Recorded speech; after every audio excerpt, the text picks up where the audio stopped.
What up, movie buffs? I'm Ryan. And I'm Jonah. And you're tuned in to the Cash Compound's 2 cents on the movie The Social Network. In this series, we rate the film on our money meter, let you know if it's financially fresh or a waste of your wallet. Or a bad bet for your Benjamins. A wash for your Washingtons. I think they call it lame luck for your Lincolns. All of the above. Yeah, this is where we, 1, go over our thoughts on the movie, key scenes that stood out, and whatever else we relate to. 2, we take a look at the financial actions in the movie. And 3, we'll let you know if this movie is even worth your time. So, silence your cell phones, Grab your popcorn, sit back, and enjoy our video.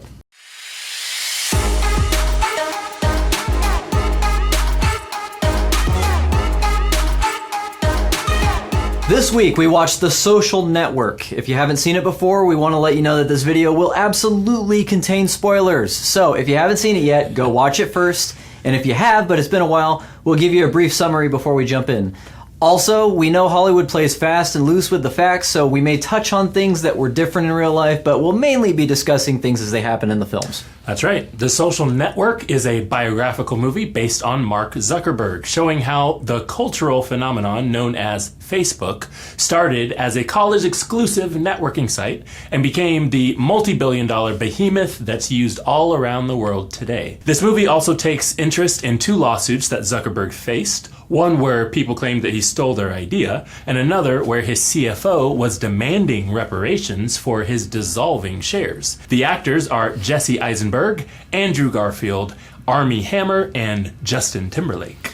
Social Network came out in 2010, and it scored well. It has a 7.8 on IMDb, and Rotten Tomatoes gave it a 96 from critics and an 87 from audiences. I read some of the individual reviews. I was kind of wondering, what's the discrepancy? Why a 9-point difference between these two? There's hundreds of critics and then thousands of users. One of the reviews that entertained me was Jesse Eisenberg and Andrew Garfield argue about Facebook. Great movie, 3 stars. Oh, okay. That was the review. You kind of got to take that with a grain of salt. Yeah, right? You never know. In my opinion, everybody, the actors, were good in the movie. Okay, Eisenberg brings a creative and almost manic energy to Zuckerberg, a man who wants deep relationships but can't seem to get past his own intellect. As for any charges stemming from the breach of security, I believe I deserve some recognition from this board. I'm sorry? Yes. I don't understand. Which part? You deserve recognition. I believe I pointed out some pretty gaping holes in your system. Excuse me, may I? Yes. Mr. Zuckerberg, I'm in charge of security for all computers on the Harvard network, and I can assure you of its sophistication. In fact, it was that level of sophistication that led us to you in less than 4 hours. 4 hours? Yes, sir. That would be impressive, except if you had known what you were looking for, you would have seen it written on my dorm room window. Garfield plays Eduardo, Zuckerberg's best friend and CFO with heart. Hammer pulls double duty as the Winklevoss twins, which I did not realize. I thought these were twins. No. It was one dude. It's Armie Hammer. That's good. And Justin Timberlake brings sexy back. I mean, he throws an element of chaos into the mix as Sean Parker. Dynamic characters, explosive personalities in conflict, good stuff.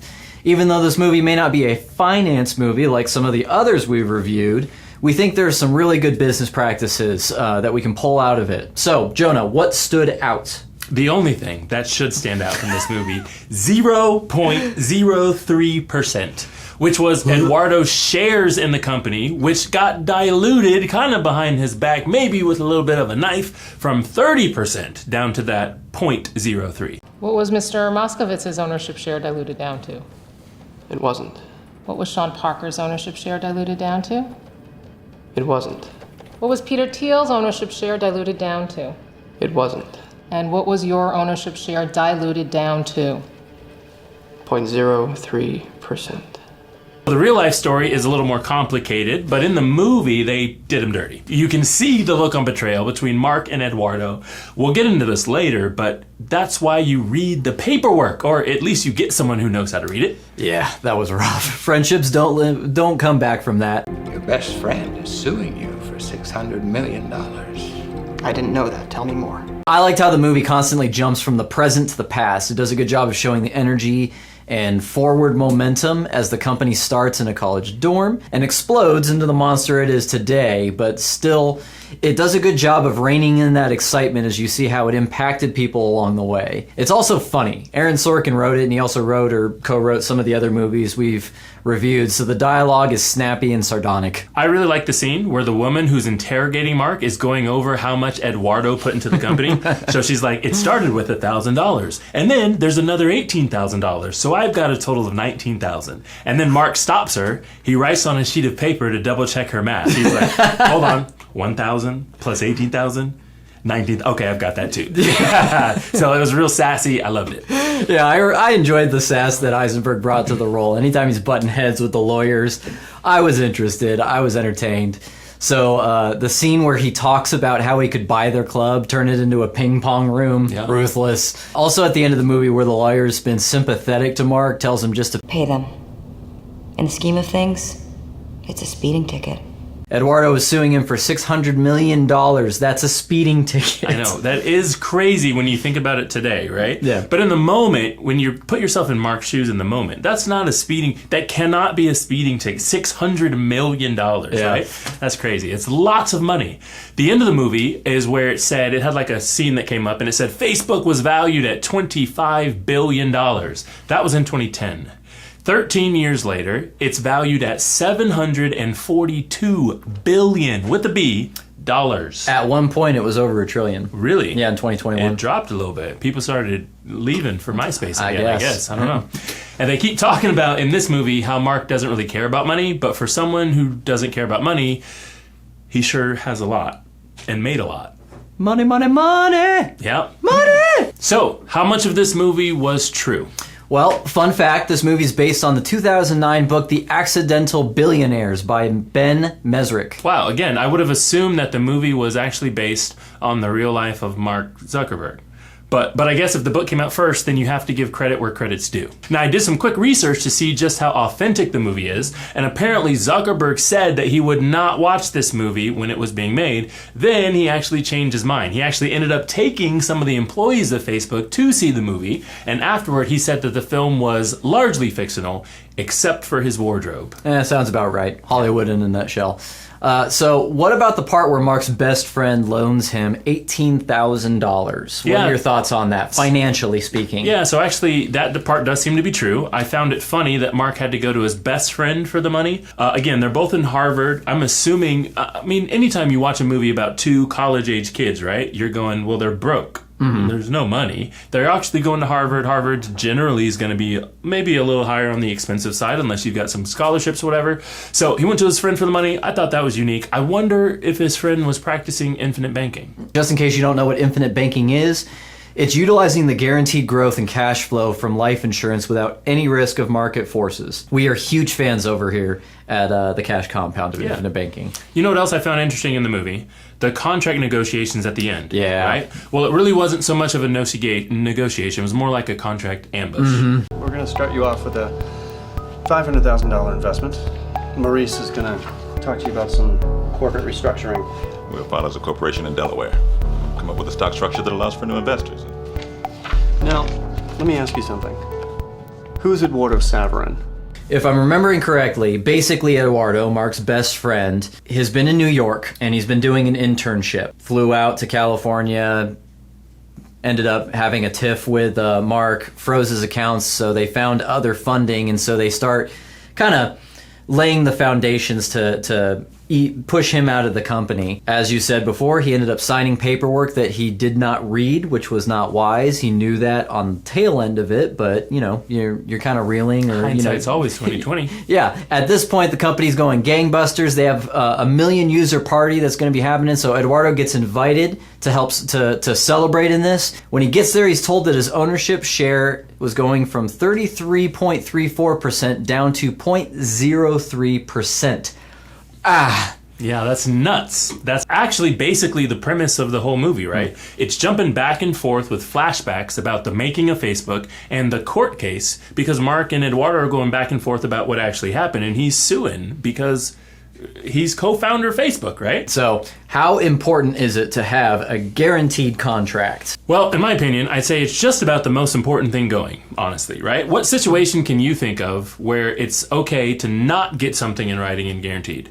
I really can't think of any where I'd be better off. Another reason why we like infinite banking. Yeah, exactly. These private banks are built inside of guaranteed contracts from insurance companies. So you never have to worry about your liquidity dropping from 33% to 0.03. In fact, it's actually going the opposite way, right? Mm-hmm. Cash value and liquidity go up each year and not down. Yeah, so if you want to learn more about the infinite banking concept, then go ahead and check out our presentation by clicking on the link below or the link here.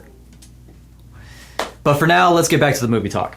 So, how does the movie end? Film ends with Mark sending a friend request to his former girlfriend Erica on Facebook and refreshing the page every few seconds waiting for a response that never comes. Several final on-screen texts state that the Winklevoss twins agreed to a settlement of $65 million and signed a non-disclosure agreement. Eduardo received an unknown settlement and has his name placed back on the masthead as Facebook's co-founder, and that Facebook now has 500 million users in 207 countries and is valued at over $25 billion, therefore making Mark Zuckerberg the youngest self-made billionaire in the world. And of course, 13 years later, we know what still happened to that company.